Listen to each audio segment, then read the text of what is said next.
ଗପ କହିବି। ଗପର ନାଁ ହେଉଛି ବାଘ ଏବଂ ବାଘୁଣୀ। ବାଘ ଏବଂ ବାଘୁଣୀ।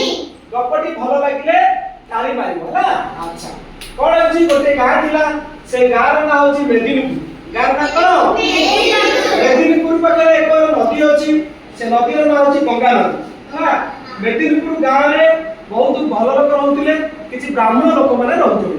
ତେଣୁ ସେ ବ୍ରାହ୍ମଣ ଲୋକମାନେ ପାଖ ଗାଁକୁ ଯାଆନ୍ତି କଣ ପାଇଁ ନା ପାଖ ଗାଁକୁ ଯାଆନ୍ତି କଣ ପାଇଁ? ପୂଜା ପାଠ କରିବା ପାଇଁ। ସେ ଜଙ୍ଗଲ ଦେଇ ଯିବା ସମୟରେ ଜଣେ ଲୋକ ଥିଲେ, ତାଙ୍କ ନାଁ ହେଉଛି ରାମଚନ୍ଦ୍ର କଣ ତ୍ରିପାଠୀ। ରାମଚନ୍ଦ୍ର ତ୍ରିପାଠୀ। ରାମଚନ୍ଦ୍ର ତ୍ରିପାଠୀ ସବୁବେଳେ କଣ କରିବେ? ପାଖ ଜଙ୍ଗଲକୁ ଯିବେ। କଣ ପାଇଁ ଯିବେ? ପାଖ ଜଙ୍ଗଲ ଦେଇ ଯିବେ, ପାଖ ଗାଁକୁ ପୂଜା କରିବାକୁ ଯିବେ।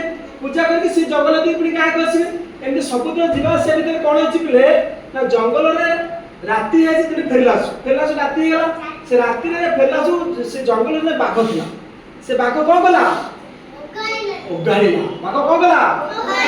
ଆରେ ବାବୁ କୁଆଡେ ଯାଇଥିଲ? କୁଆଡେ ଯାଇଥିଲ? ସେ କଣ କହିଲା?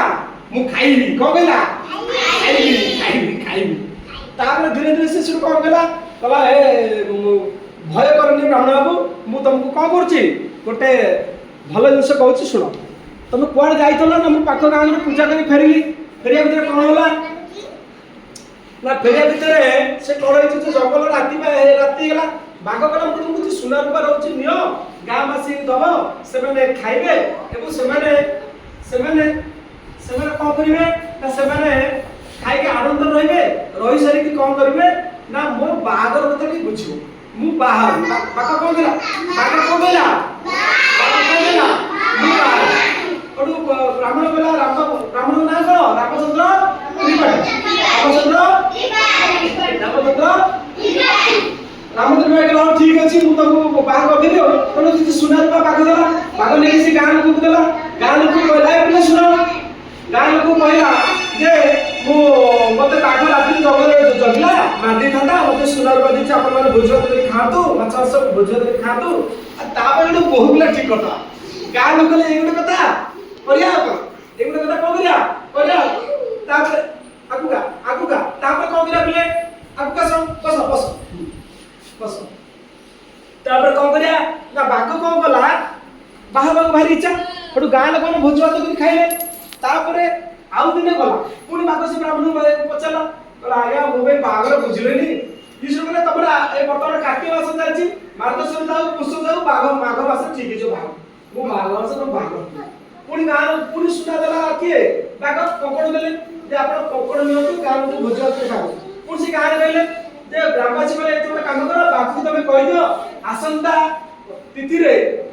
ବିବାହ ତିଥିରେ ବାଘର ବାହାଘର ହେଲା। ତାପରେ କିଛି ଦିନ ପରେ ଆସିଲା ଝିଅ ପାଟିବନି। ତାପରେ ତିଥି ପଳେଇଲା। ତିଥିରେ ବାଘ ପୁଣି କହିଲା ମୋ ପାଇଁ ବାହାଘର ଠିକ ହେଲା। ସେ ବ୍ରାହ୍ମଣ ସେ ଦିନ ଜଙ୍ଗଲରେ ଆସୁଥିଲା, କହିଲା ଆଜ୍ଞା ବାହାଘର ପୁରା ଠିକ ହେଇଛି, ଆଉ ଭୟ ଫେରେନି, ଆପଣ ବାହାବେ ଆଉ। ତାପରେ ପୁଣି ସୁନା ରୂପା ଦେଲା। ଗାଁ ବାଲା ଚାକିରି କଲେ ଠିକ ଅଛି, ବାଘ କହିଲେ ଅମୁକ ଦିନ ଆସୁ ବାହା ହେଲା। ତାପରେ ରାତିରେ ସେ ଜଙ୍ଗଲକୁ ଗଲା, ବ୍ରାହ୍ମଣ ଭାଇ ଗଲେ। ତାପରେ ଜଙ୍ଗଲରୁ ବାଘକୁ କହିକି ଆସିଲେ। ବାଘ ସେଠୁ ସେ ଗାଁକୁ ଆଇଲେ। ଗାଁରେ ସେଠୁ ତାଙ୍କର ବାହାଘର ଚାଲିଲା। ବାଘ ସେଠୁ ଗାଡି ଉପରେ ବସିଲେ, ନାଇଁ କି ବର ହେଇକି ବସିଲେ। ଗ୍ରାମବାସୀ ବର ଯାତ୍ରୀ କି ନାଚି ଚାଲେ, ନାଚି ହାତ ଦେଖ ଏମିତି ହାତ ହଲେଇ ନାଚି କିଏ ଗଲେ? ବାଘ ଗଲେ। ବସ। ବାଘ ଗଲେ। ତାପରେ କଣ ହେଇଛି ବିଲେ ନା ବାଘ ଗଲା ପରେ ଗ୍ରାମବାସୀ ମାନେ କଣ କଲେ? ବାଘର ଆଖି ବାନ୍ଧିଦେଲେ, ଗୋଟେ ପୁଟୁଳି ଗଲେ, ନାଇଁ କି କପଡା ବାନ୍ଧିଦେଲେ, ପଟି ବାନ୍ଧିଦେଲେ। କି ବାନ୍ଧିଦେଲେ?